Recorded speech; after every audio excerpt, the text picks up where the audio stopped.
Welcome to the newest episode of the European Republic. In almost every episode, we talk about two major challenges Europe and European democracy is facing today. The first one is how can Europe become generally sovereign and more innovative, independent, and capable of defending itself, especially in this world today that is increasingly competitive, fractured, and technology-driven. And the second question is, how can we help Ukraine prevail and ultimately win against the still ongoing Russian invasion? And today I'm delighted to welcome a guest who is, I think, making a very important contribution to solving both challenges. Benjamin is the co-founder of the European Defense Tech Hub, the largest and fastest growing defense innovation network in Europe, and the hub runs hackathons across the entire continent, including Ukraine and beyond it. I just saw you announced a new hackathon in Seoul, South Korea. And without much further ado, welcome, Ben. Thanks for joining today. Thank you. Thanks for having me. Perfect summary. You said it all already. Not all. I think the story goes way deeper, and it's a very interesting one. And before we jump into the hackathons themselves and what the network does, let's look briefly at your history, your background, to understand what drives and motivates you. Because researching for this episode, I was really intrigued by, your story, because you have a very unexpected background. You're not a military person. But on the other hand, also a very interesting journey from theoretical physics over publishing to venture capital. So maybe shine the light on how did you become the person you are today, and why are you doing this? Why are you organizing this hackathons?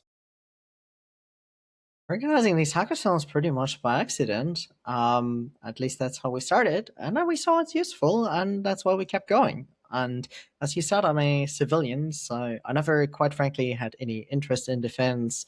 That sort of generation being born in Germany and raised who thought history had ended. There would be no more wars. Our military service would be a complete waste of time. So after high school, I studied physics and eventually did my PhD in theoretical physics, mainly because I was curious about the universe and nature and how things work. And I thought, the military, that's for history books. That's not needed anymore. And so I was quite happy that I could skip military service, even though today I'm thinking, maybe some sort of basic training would actually be quite interesting, if there were an easy way to get into basic training rather than commit yourself for many years. And so coming from this physics background, I always say as a physicist, you can't do anything specific like an engineer, but you can learn anything in half the time. And that's very useful if you're trying to do new things. And a lot of these projects that you mentioned got started at first sort of by accident, and then I saw that there was some sort of resonance or interest in there, and that's why I kept going. So pretty much within my PhD, it became clear to me that what I was researching, basically, why are materials magnetic and what different types of magnetism are there? So as a theoretical physicist, we would develop mathematical models to understand magnetism. And of course, the research project was much more specific. So I understood that what I'm doing is interesting to 5 other researchers globally. And I was like, okay, I want to do something with a much broader impact. That's why I started looking into startups and technology. And actually, throughout my PhD, I tried to build a startup several times. And being young and unexperienced, of course, I failed several times.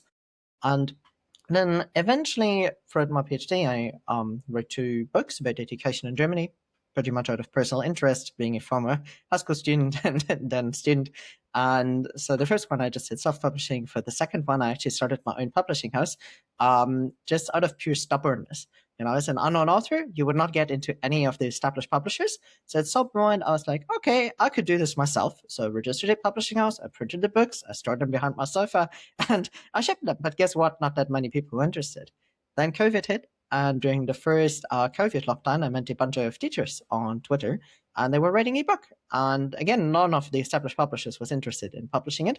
So I saw a good chance to help these guys. And initially it was just like, oh, maybe, I can do some good for the world and help these people. And remember, it's peak, first COVID lockdown. So everyone was going crazy about online education.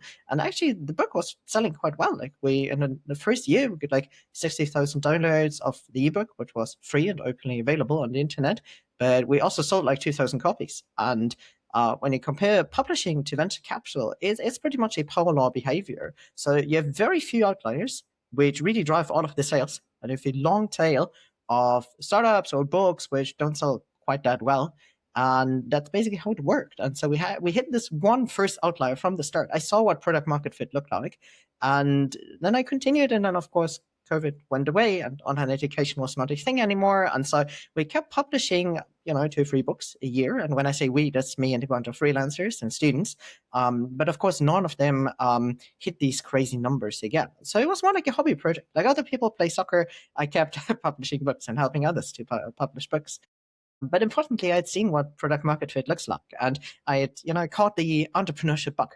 So after my PhD, for me, it was pretty much clear I would not become a professor.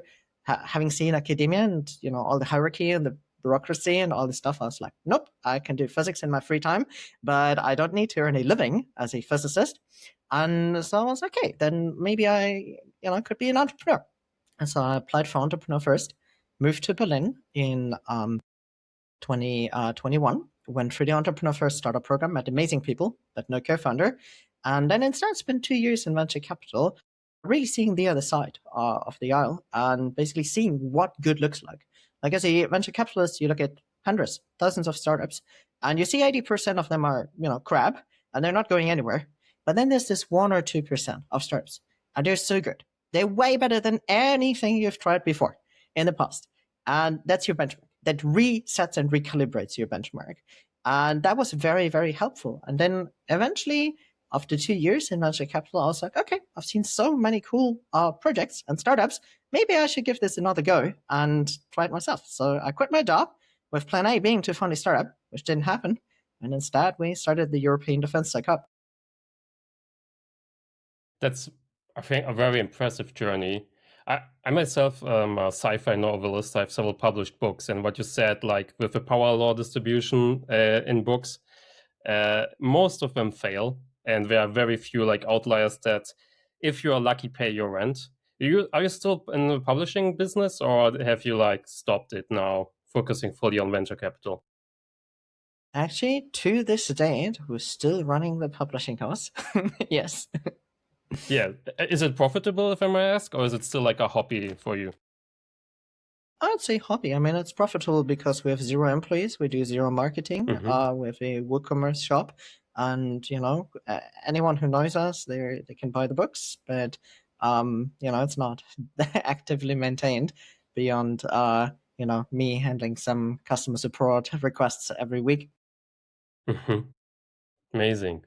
And now let's zoom in on like the hackathons you're organizing with the European Defense Hub. So you were in venture capital and you left it because you're looking for starting a startup yourself. And in 2024, you decided instead to launch these hackathons. I think the first one was in Munich. Can you tell us a little bit more about the details? What made you click, okay, this is the thing I want to build now? Exactly, and that happened by pure accident. So I should say for context, I've been to a couple of hackathons myself, like AI hackathons, sustainability hackathons, and hackathons seemed like a fun activity for students. You go there for a weekend, you meet some other interesting people, but then nothing ever happens. Like there rarely projects emerge from these hackathons or anything long lasting is created. And so I thought like, okay, hackathons, they're sort of a cool thing, but it's not that I, quit my job to set out to organize hackathons.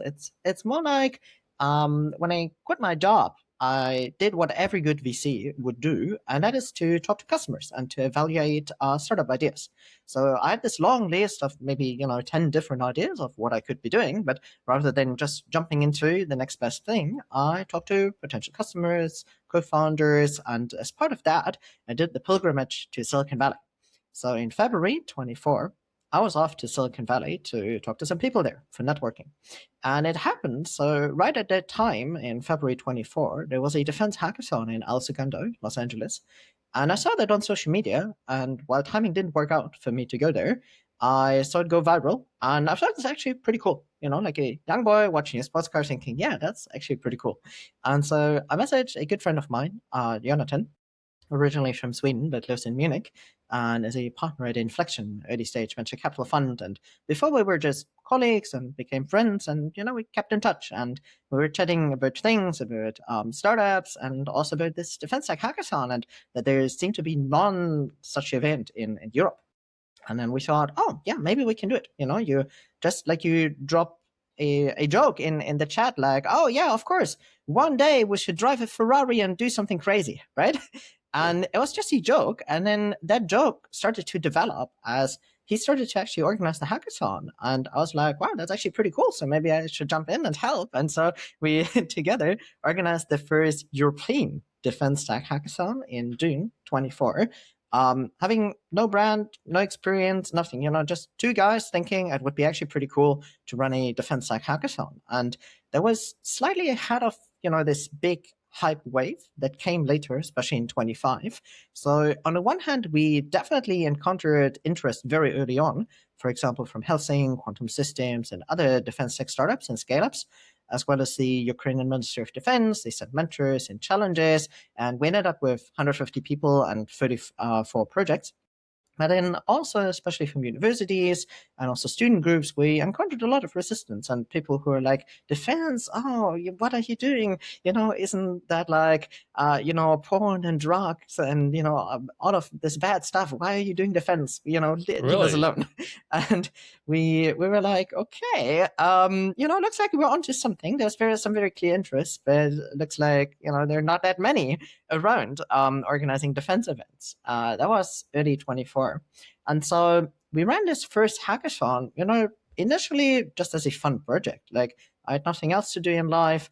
And we ran it sort of as a one-off.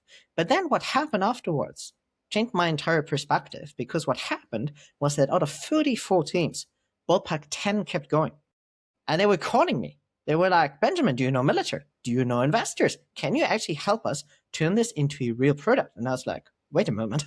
I had my own startup plans. Like my plan was to fund my own startup. And now there are all of these people calling me like, can I help them? And I was like, okay, maybe we should be helping them. And so in the aftermath of the hackathon, we saw one acquisition happen rather early on. It's not public yet, but it was an indicator. And then we saw companies actually emerging and continuing. And there are many stories we can tell. For example, there was one company, they're called Munich Dynamics. They're now an actual company based in Swindon in the UK, and develop micro missiles to take out enemy drones. And the founder, Magnus, he's been to our very first hackathon, and he kept going. And he came back also when we organized more events later on. And so we saw all of these projects, continuing one way or another. It's hobby projects, it's startups, and we were like, okay, we're onto something. There's some very clear hackathon market fit. And so I got all of these other ideas what I could be doing in life. But there's like no clear customer traction or signal from the universe that I should be doing this. And on the other hand, there are all of these people calling me and banging on my door, and again, as for the publishing house doing COVID, it was seeing product market fit. I'd seen what it looked like before, and I was like, okay, look, we're onto something. And this hackathon is not just a one-off that you might run once a year, but it could actually be a structured way to get hundreds and eventually thousands of people into defense. And that is why we kept going. That is why I spent all fall 24 to go to all of these different defense conferences. Defense Half by Project A in Berlin, Brazilian's conference in London. I then traveled to Kiev for Defense Tech Valley by Brave One, just on my own, not knowing anyone in Ukraine, going to this conference. Going like, what felt like a war zone, but actually Kiev is really, really nice. I can recommend to travel there. And yeah, meeting all the people on the ground, and importantly also meeting more companies who really believed in what we were doing, most notably Helsing, which was one of our first supporters and also continued supporters, who really helped us a lot to keep going. And so when we talked to these partner companies, we told them, look, we will do 2 more hackathons, one in Copenhagen, one in Paris. And so that brought 2024 to a total of 3 hackathons, Munich, Copenhagen, and then Paris. Bunch of meetups. And from there we thought, okay, maybe in 25, we might double. Like 6 hackathons. It sounded ambitious. 6 hackathons. And then we started 25, with this prospect of running 6 hackathons, maybe a couple of meetups. By spring, we were like, okay, maybe it will be 10 hackathons. By summer, we were like, oh, we just ran 10 hackathons. We might do another 10 hackathons. And so we ended up running 20 hackathons and a bunch more event last year and scaled all the way from 3 to 20 to now we just ran 20 hackathons this year, plus a bunch of other initiatives and events that we're currently pushing. We're now 7 people full time. And yeah, this sort of has become my startup, EDTH. Wow. And so something over 50, 60 events in total now over more than 2 years. You said at the beginning, often hackathons don't lead to much, at least the regular ones, but this sounds like you had already visible success early on. Do you have like a rough estimate how many companies have emerged out of hackathons already? Yep, we keep in track of these projects, mainly on a personal level. You know, you keep in touch with the most promising founders on Signal and WhatsApp. There's no structured program. We're not a VC fund or venture studio. We don't take equity, but it also means we don't have any capacity for structured handholding. And so at the moment, there are roughly 80 projects that we're tracking after 2 years and 43 hackathons, which are anywhere from idea stage, still in stealth, not public, but we're still talking to them, all the way to funding secured, you know, pre-seed or even like 3 million seed, and off to the races, building an actual team, building actual product, and really having impact in the real world. And we actually saw 2 more acquisitions happening. One was Plino. They came to our very first Munich hackathon in June 2024. They pivoted into defense tech, working on autonomy for drones, and then last summer in 25, getting bought by Stark. There was a second acquisition just recently by Lancelot Systems. I actually started in early 25, going to a Darkstar Defense Tech hackathon, great collaboration partner, then continuing to come to our Hamburg hackathon in October 25, coming back to our Berlin hackathon in November 25, and then joining this year Prague and our Dutch hackathon as mentors. And just a few weeks ago, they were acquired by Ocrist. And so we're really seeing pipeline emerge from these hackathons, anywhere from idea stage to actual early product. Mm-hmm. And do you also see that the overall pipeline is also changing? Because especially continental Europe traditionally, I would say, lacks programs like Y Combinator and Entrepreneur First. We have like Antler and so on, but they're all a bit smaller. So do you also see that the pipeline after the hackathons has it also adapted and changed the ecosystem over the past 2 years? Yeah, I mean, for one, there were a lot of programs already. When you think of UDIS, Nato Diana, the Darkstar boot camps, and others, they basically help you if you know you're at level 10, you need to go to level 20. What we started doing with these hackathons, pretty much by accident, is to solve how do you go from level -1 to 0, from 0 to Mm-hmm. 1. And then we work with all of these partners how to go from level 1 to 10. And by now, there's so many more also venture studios like our friends at Hexa in Paris or Bifrost Defense, Copenhagen and Munich, and so many more VC funds. And we're working with all of them. Like we're neutral, we're not taking any equity. We're more like an industry network. Like our ambition is not to cherry pick winners like a VC fund, but our ambition as an industry network is really to help everyone grow and become a large and major company, which has lots of money to sponsor our events. And that's why our interest is really to help everyone grow and become actual companies. And so we can work with everyone and with no conflicts of interest. And of course, as this pipeline is growing, also the ecosystem around us is growing, and we're talking to more and more partner companies now. Like, for example, now we also working with EY as a professional services company.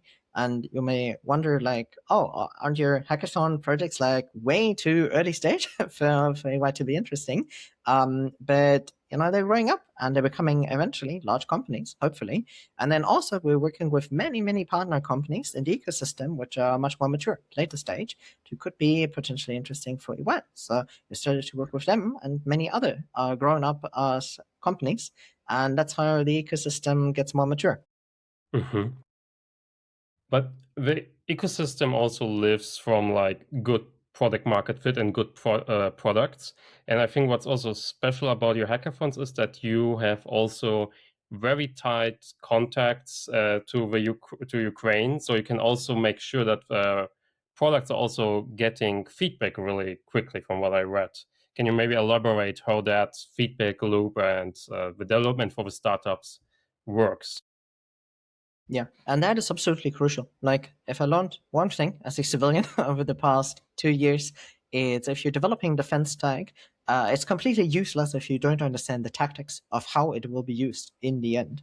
And so, for example, it makes a whole lot of difference, if you're using Shahad drones and you let them fly very high up in the sky, so your mobile groups can't take them out with machine gun fire anymore. You need interceptor drones to counter them, versus you let them fly at very, very low altitude, so your radars can't spot them anymore as easily.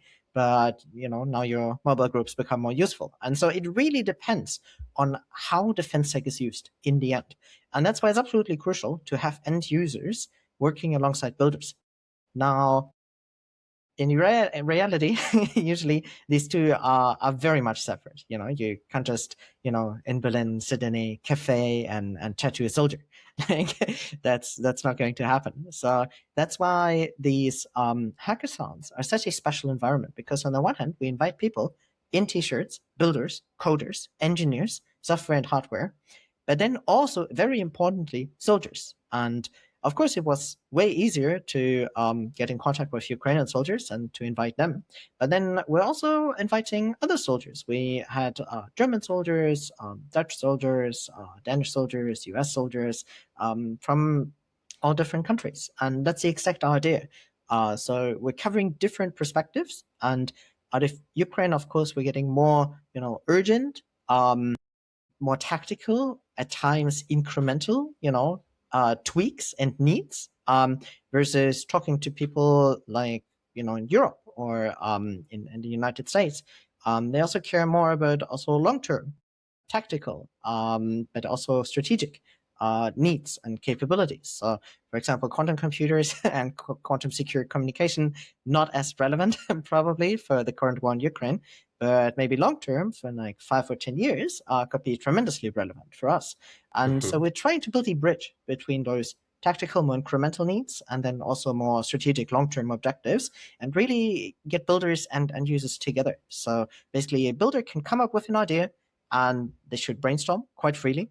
And then end users should give them feedback, like, oh, this has been tried before, and it was not very useful. Or, oh, we tried a similar thing, and you should think about this and that would make it more useful. And then, of course, you need to iterate. So what a weekend hackathon, best case, gives you is an initial direction to start. So you're using this weekend to turn an idea into a concrete prototype, a concrete software hardware implementation of how it could work. And you get feedback on how to continue after the hackathon. And that is the important bit. Like, all the magic happens after the hackathon as people keep continuing. They keep traveling to Ukraine, talking to end users, talking to investors, finding component suppliers, field testing, and developing this idea and this prototype further. And some may learn that what they tried to do, it's not feasible, it's not viable, it's not even useful, and they might come back to another hackathon and try something else.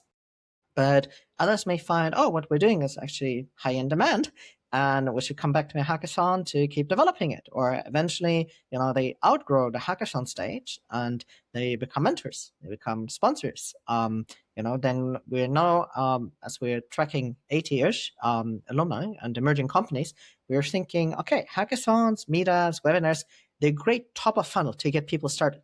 But now people are moving down this funnel. What other formats, what other resources are there we can help them to move all the way to deployment? How can we help them with hiring? We're building up a talent pool, say database with profiles of people looking for jobs. People need help with fundraising. With our investor network, we can match you with angel investors and VCs. You might be looking for component suppliers. So we're building up our industry network of also SMEs who are manufacturing components, cameras, metal sheets, other components that you might need. And so the idea is really to figure out, where does this pipeline get stuck and where can we make a difference? But then also, where do we work with partners? For example, we're formally, legally, as EDTH, a private German company. And in that, we won't do any lobbying. We're not part of the transparency register, with no interest, in policy papers and panels and all of that. But we're working with a lot of organizations who do advocacy and who do these things. And that is very important on our side, really, to figure out where can we uniquely make a difference versus where should we partner with others. We need to make sure this pipeline goes all the way to getting a new product into the hand of end users. Mm-hmm. And where would you say are like the biggest hurdles in getting really the product out of the pipeline at the end? Is it the fragmentation in Europe, because we have a very diverse, especially military procure market, with basically every nation doing its own thing, even if there's like NATO procurement and the drone coalition? Is that like the biggest bottleneck, or what are like in general the bottleneck for the startups and scale-ups right now? So many. So could be like a 2-hour discussion of its own. But basically, when you think about the journey, I mean, it starts with mindset and with recognizing that defense is actually important. Like, we have our standards and ideas about democracies and human rights and how we want to live our life. And that's good and fine, but we also need means to defend it. And that is actually very, very important. And so it starts with the realization that defense is actually very much needed and very important. And quite frankly, it's also a realization that I had to get to. But now we're building EDTH. And so that's how it starts. And then there are still way too few people who actually are, on the one hand, qualified, as engineers or even product or commercial people, but then also want to work on defense. So there's talent scarcity. That's also what we're trying to help with through our network and hackathons. And then it goes all the way to, now you have a prototype. How do you actually test it? I mean, one way is to travel to Ukraine, but then you can't just take the prototype with you because if you have a more mature prototype, you're for sure already subject to export control and all of this legal headache. So you need to figure out what to do, because you also can't just drive outside of Berlin and test your Shahad interceptor drone somewhere on the field. It doesn't work like that. So you need to come up with a way. Even if you don't have a billionaire co-founder, how to test your stuff. And we've seen partner companies travel as far as Australia or Africa or Canada, really to test their systems, because it's such a pain to do it in Europe. And if you think about the journey continuing, eventually there's a lot of early stage capital available, but eventually you want to raise bigger runs. Like when you think about it, defense tech, it's sort of the worst of it all. You oftentimes got hardware, you got government procurement, everything is super slow, everything is super regulated. So it takes a lot of effort and will to actually do it. And also takes capital, especially hardware. It's very capital intensive. And for one, you need to be smart. So you should not finance your factory through venture capital. There should be some asset-backed financing, some loans, and banks are actually just waking up to this opportunity, and they're not just these big, large primes that you should be working with, but there are also a lot of early-stage startups who need loans, and then banks need guarantees to issue those loans, and that's why initiatives such as the Defense Resilience and Security Bank are so important to issue those guarantees, so other banks can really give loans to startups. And then also to receive such a loan, you need a bank account. So how do you get a bank account? It's also a major problem. Also, as a fun fact, as EDTH, our main bank account just got cancelled because we are too close to defense.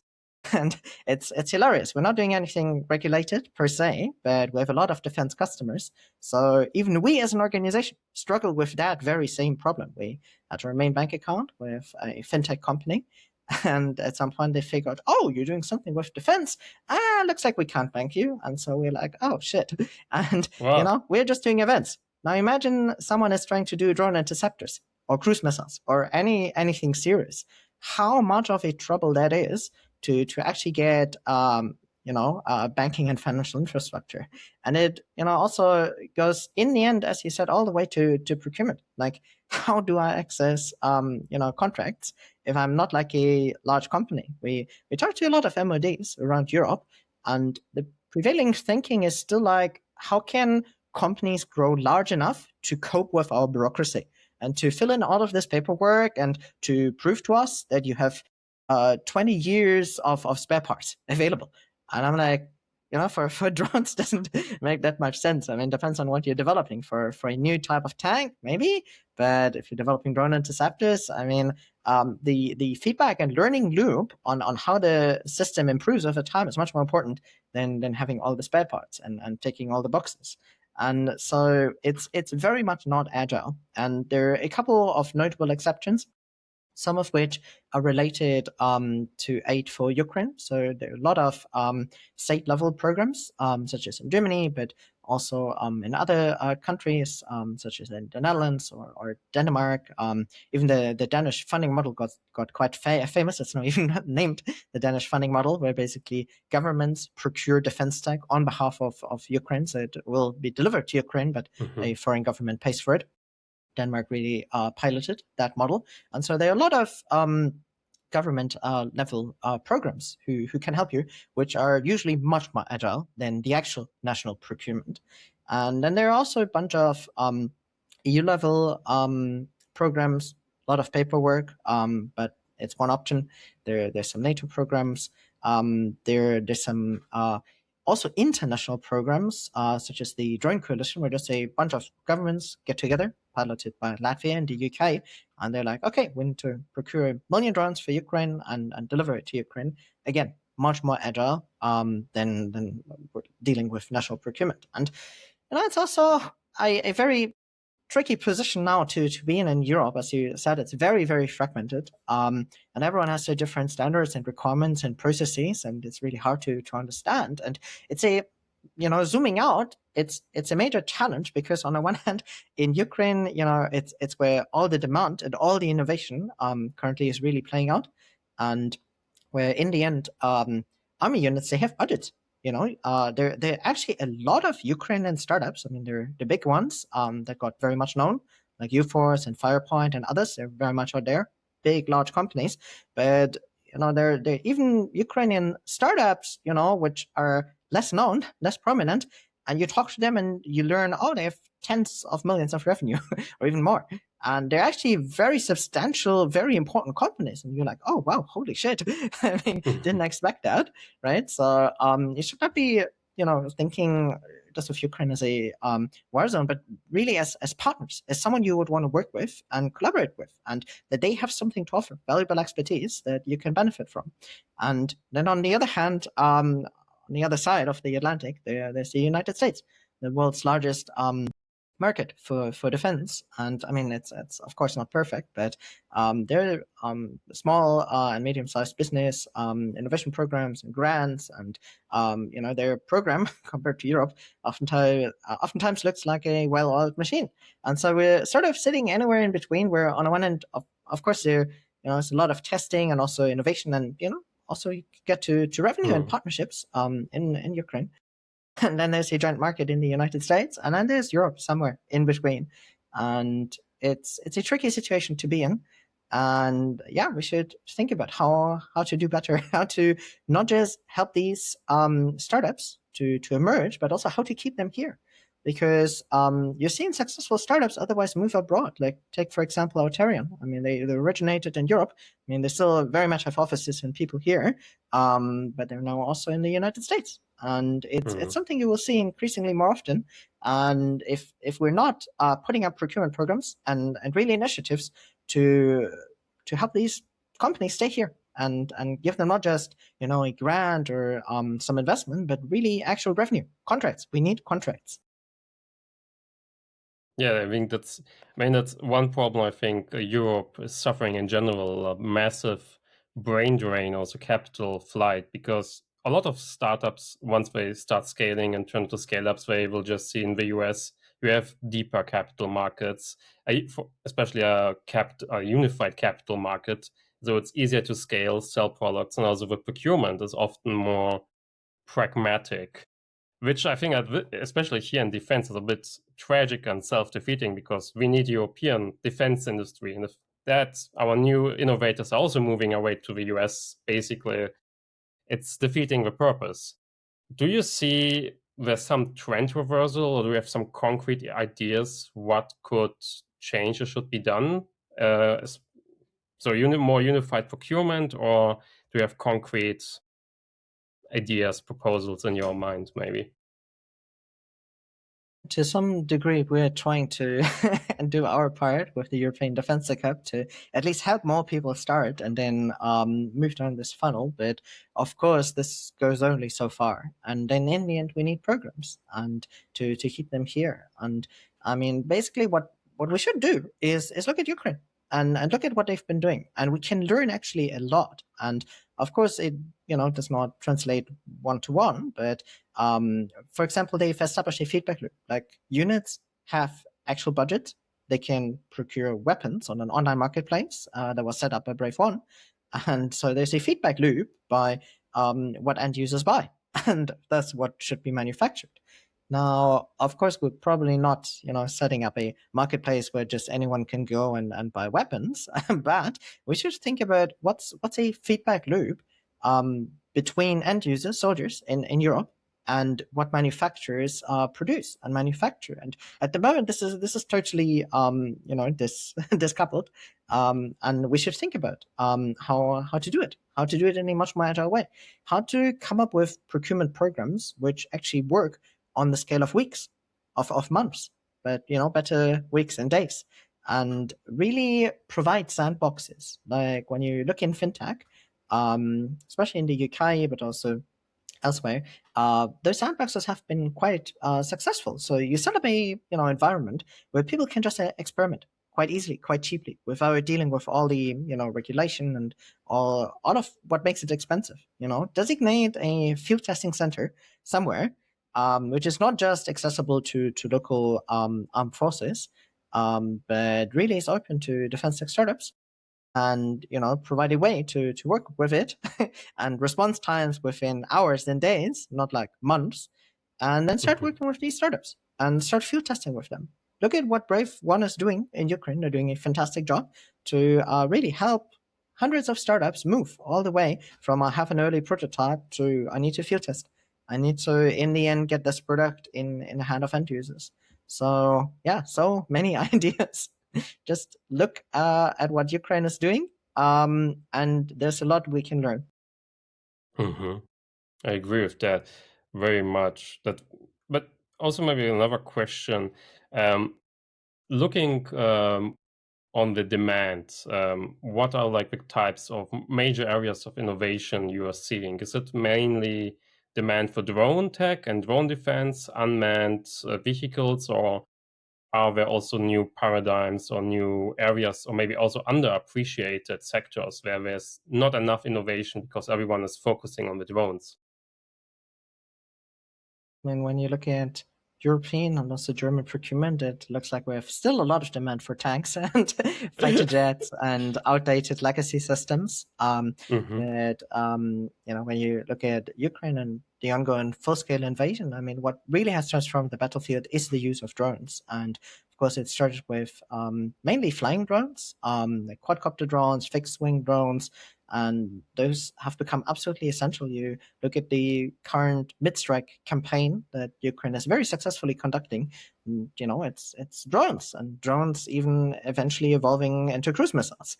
And it's hard to differentiate between the two eventually, but it has become really, really important. And while the past maybe 2 years have been really about flying drones, it feels like since last year and especially also this year, it has become also more about ground drones, UGVs, but then also naval drones, USVs, UUVs. Naval drones have completely changed the game. Like Ukraine without a traditional navy has, not in a traditional way defeated Russia, but disabled them from waging war in the Black Sea, and that is a fundamental change that we haven't seen in that way before. So it's really that it's like going from knights with swords and armor to peasants now having guns. And it doesn't matter how nice is your your armor or your sword. If the peasant has a gun, they'll shoot you down, and that's it. And in a very same way, we might build very fancy tanks, with a lot of armor and whatnot, lots of high-tech sensors, but you might take out some drones, but drones are so cheap. If you throw 20 drones at a tank, you might as well throw 200, 2,000, drones. Like the economics still math, and you need to figure out what's a good countermeasure. And actually, what we're seeing is that Ukraine, for example, to fight Shahed drones, they've not come up with better, ballistic missiles or better Shahed drones. They've come up with something that is order of magnitudes cheaper and more effective, that is interceptor drones. And so we need to think about what is really truly more effective, orders of magnitudes cheaper and more effective. And of course, everyone's talking about drones. It's very, very important and probably still underappreciated. Like, yes, I know there's a lot of hype, and people could push back and they're like, Benjamin, you're crazy. Everyone's talking about drones. Isn't that a saturated field already? But the thing is, everyone's building technology, right?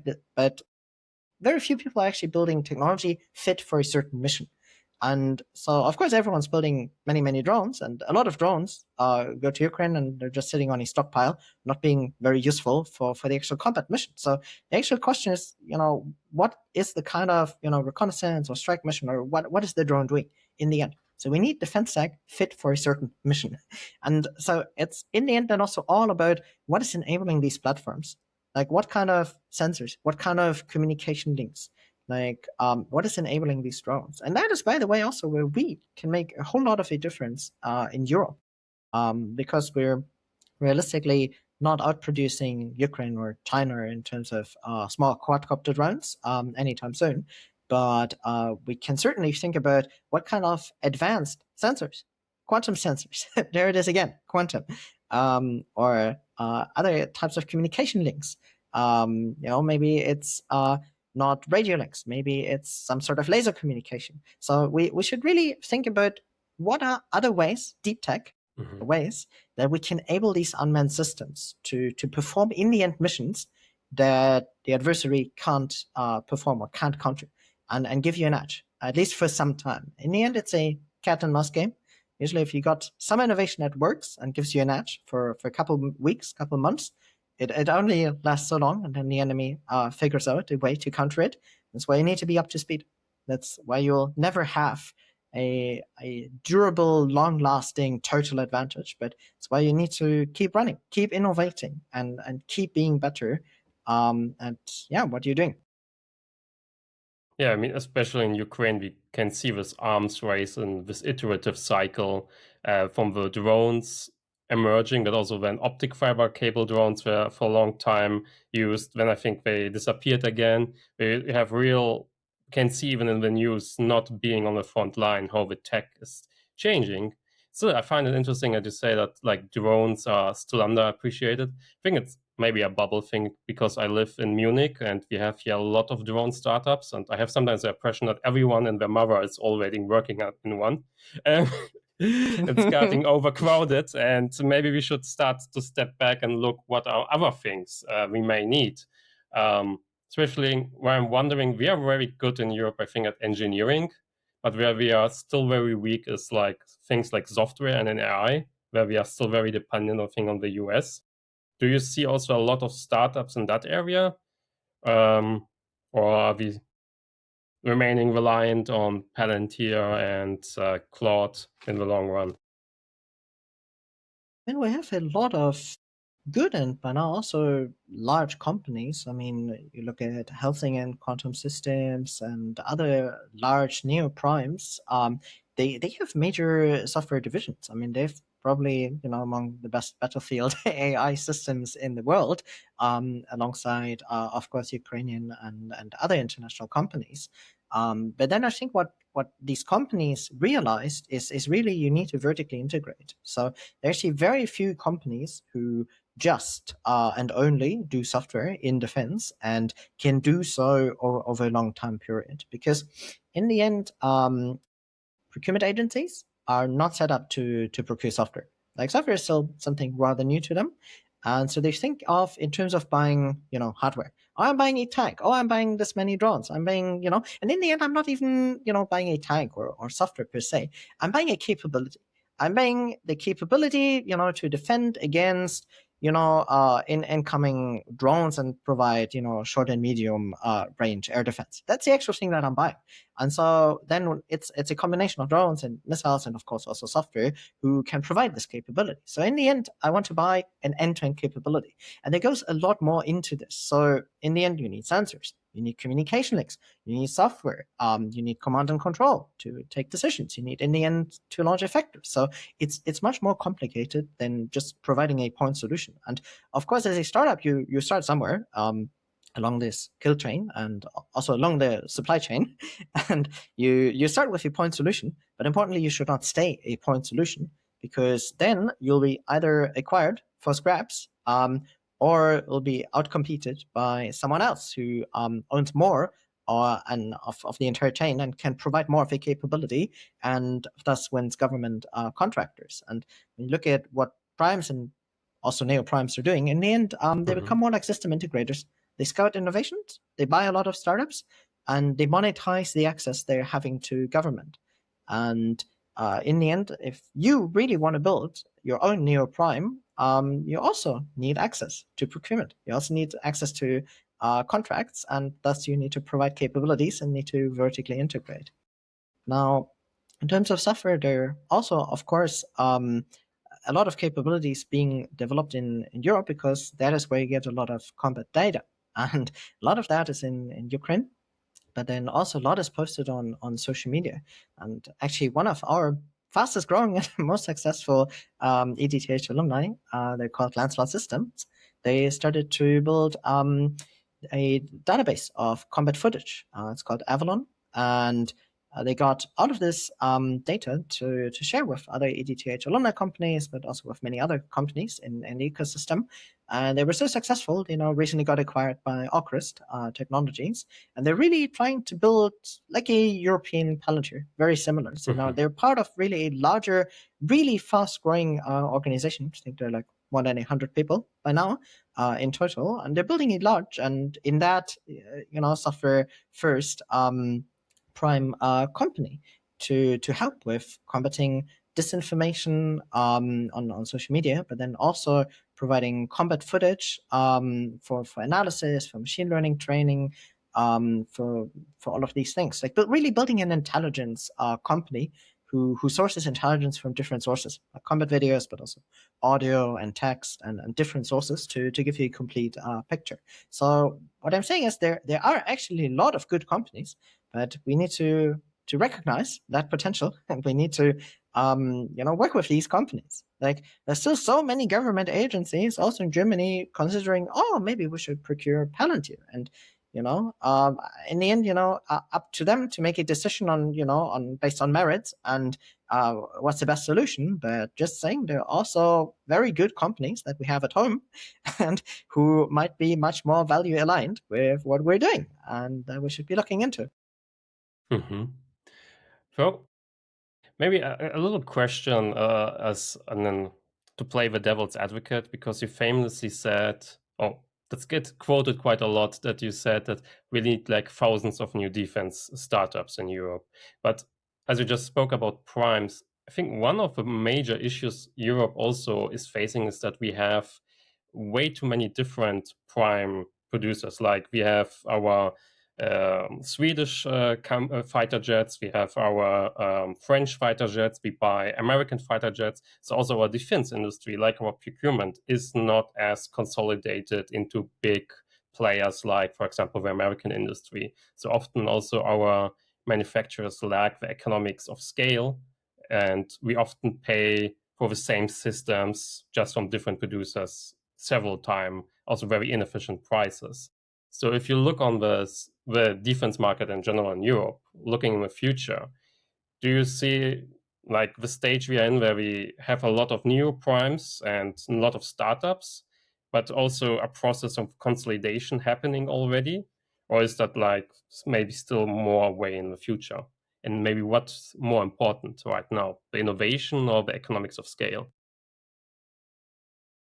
I mean, for one, if you want better prices, you need more competition. So it's actually good as a, as a society or as a, civilian, I want more companies bidding for government contracts and competing to offer better systems and in the end better prices. So as a taxpayer, I get better bang for a buck, quite literally. And on the other hand, of course, there will be phase of consolidation. I mean, also when you look at Ukraine, I mean, now so many people are working in defense who used to do something else in life, and if eventually this full scale invasion will be hopefully over, then they want to go back and do something else in life. So there will be consolidation. That's part of the process. But we need to see where we're at, and I think we're still pretty much at the beginning of the transition. So I mean, the question is really, speaking about fighter jets, how many more fighter jets do we really need? I mean, FCAS just failed, at least the fighter jet part. And I mean, yes, we, of course, to some extent will need fighter jets in the future. But for one, there's a question, do they need to be manned? Should they be unmanned? I mean, Housing is developing an unmanned fighter jet or fighter drone. And so do other companies. And how many of these highly engineered, more bespoke systems do you truly need versus sheer mass and just more drones, more dumb drones that you could just throw at the enemy? And so I think there's a real question, how many of these large projects and, large endeavors like building giant warships, giant fighter jets do we truly need? And then on the other hand, we need to figure out what else do we need? You mentioned fiber optic drones. I think that's a good example of, on the one hand, something that is right now extremely combat effective and still very much used on both sides of the aisle. And but Russia actually, unfortunately, has an advantage because they can manufacture these quite at scale. And so it has proven to be, quite deadly. It's so simple. It's so far from being an over-engineered fighter jet. It's so stupidly plain simple. You attach a fiber optic cable at a drone, and then initially people in Ukraine tried to do this and propose this concept, and people pushed back like, oh, but the cable, it will entangle itself somewhere in the tree, and it won't work. And of course, you have all of these problems. Yes, the cable gets stuck, and not every drone hits the target. But guess what? Compared to all the radio controlled drones, this is still damn effective. And it's not about what is theoretically, academically, the most sound or sophisticated solutions. It's in the end about what is truly effective. And that is something you learn from soldiers, from actual combat use. But what we're right now seeing, that people are manufacturing more and more fiber optic drones, longer cables, this is just a step. It's just a step in an evolution that is ongoing. It's not even a good solution. Like, if you had the choice to communicate with a drone at distance without a cable, of course you would avoid the cable. It's not that you want the cable, it's more like you want to communicate with the drone. And so the traditional way of establishing a conventional radio link gets jammed, so you can't use that. And the remedy at the moment is to attach a cable. But maybe in the future, there's a different remedy. Maybe you figure out how to use laser systems, or some miniature version of Starlink, or maybe something entirely else to communicate with the drone. Then there's no need for fiber optic cables. And so the question is really, what else will there be? And no one knows the answer for in like 5 or 10 years. And that's why it certainly makes sense every year to just let 1,000 new flowers bloom, and then in your garden, you'll see where those flowers grow. And, you might find places where there's not a lot of sun, so, flowers can't grow that well. And there might be places which are very well set up for flowers to blossom and to develop new capability. And so in that, I think it's totally fine and part of the process that a lot of those startups will die, and they will be bought for scraps, and they will fail. And that is fine. That's part of the process. That's what it is. But then, very importantly, some will succeed. Some will succeed at scale to develop new capability, but also to establish new companies. And I think that is very, very important also for everyone else in the ecosystem. Like, when we, as the European Defense Cup, got started, we talked to everyone in the ecosystem. Like, we talked to early stage startups, to neoprimes, to established primes, and guess what? They talked to all the established primes, had their nose really high up in the sky. They didn't care at all, you know. And even if they would care, it takes months, it takes years. You know, it might take 2 years for any one of them to recognize, oh, maybe I should go and attend a hackathon. But, you know, guess what? Who sponsored hackathons? Early stage startups, you know? And in that, for the ecosystem, it's extremely important to have new companies who are fast, who are agile.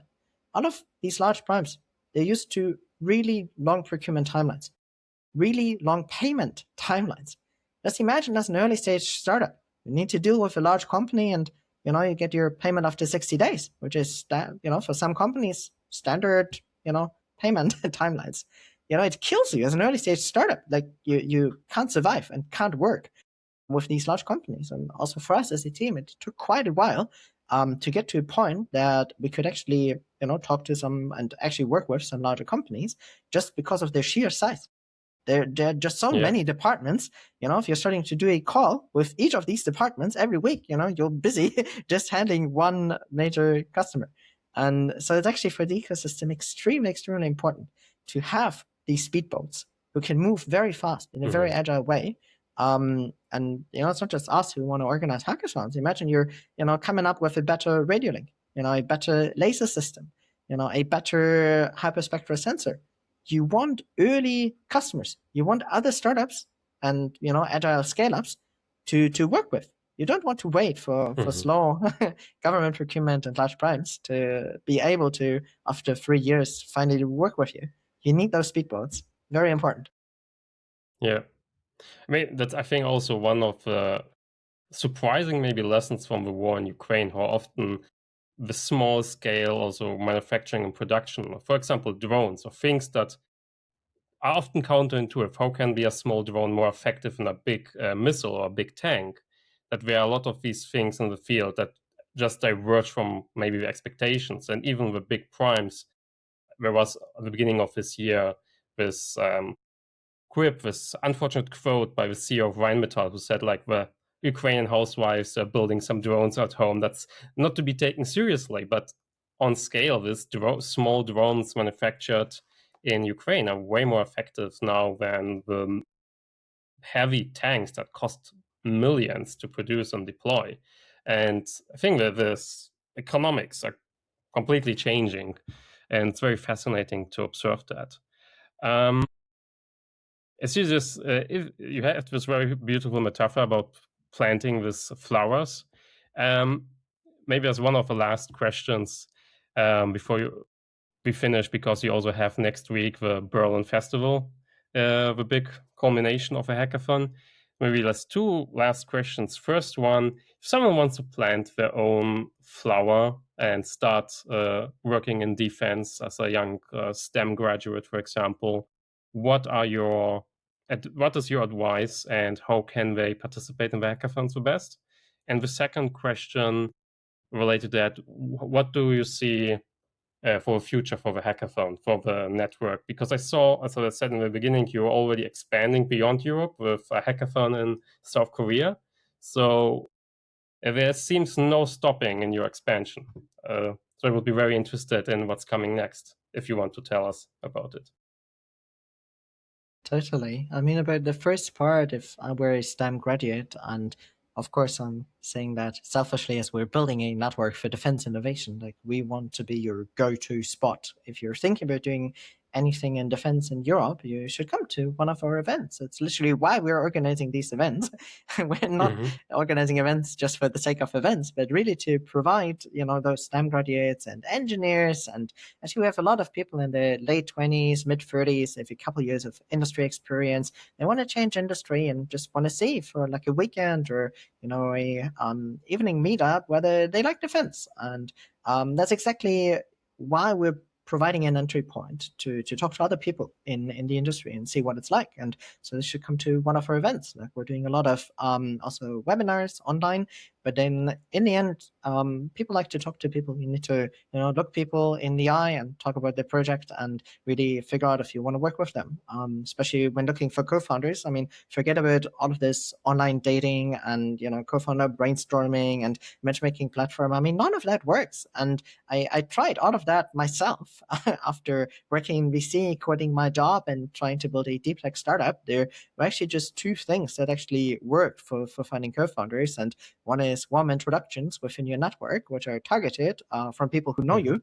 And the other part is in person meeting people, like going to hackathons.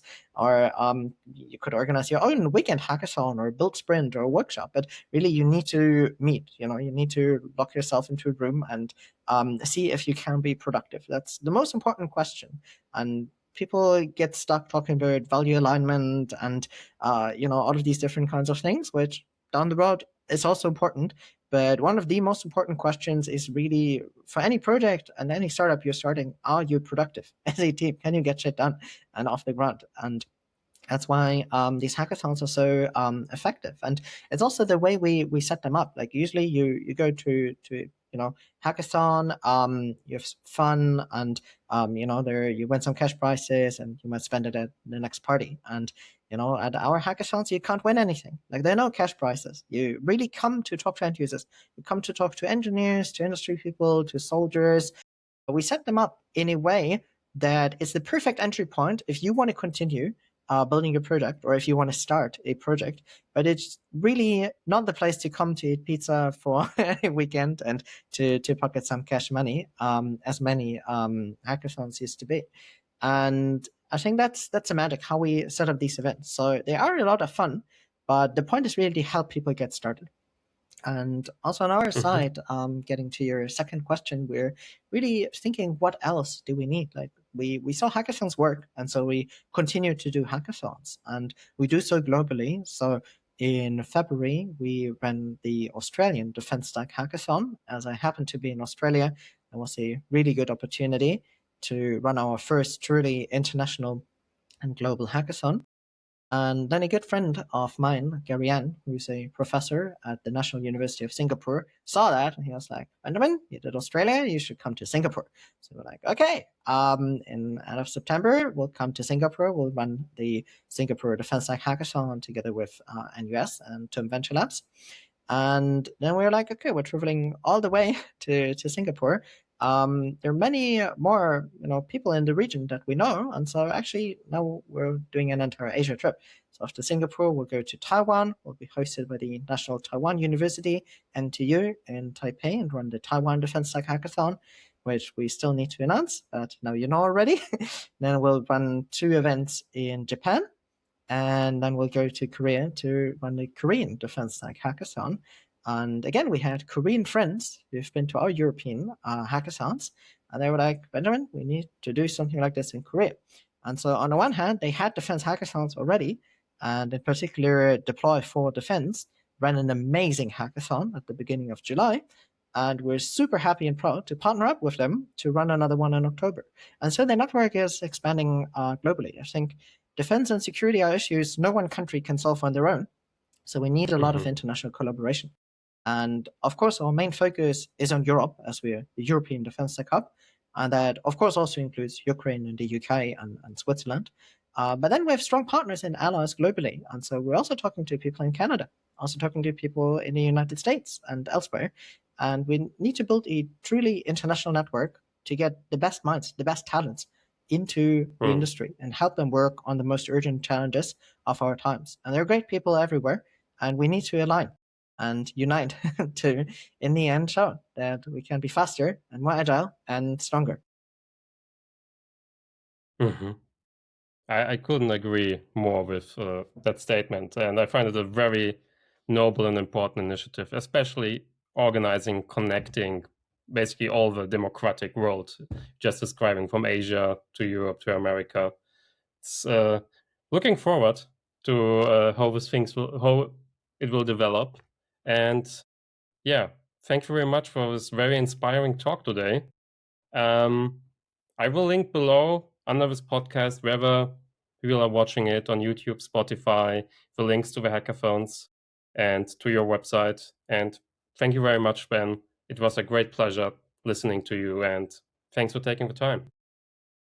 Thank you very much for having me, and I really hope by the work that we're doing, we can show that anyone can make a difference. Like when Jonathan and I started, we were just two civilians. We had no brand, no community, a bit of network, but we're just two boys who thought it would be interesting to run a defense hackathon, and we took it from there. And what this really should show is that anyone can make a difference. Anyone can write a blog post, can talk to their neighbor, can organize an event, maybe a meetup, maybe a hackathon. But really, truly, everyone can make a difference, and we need everyone to give democracy the upper hand.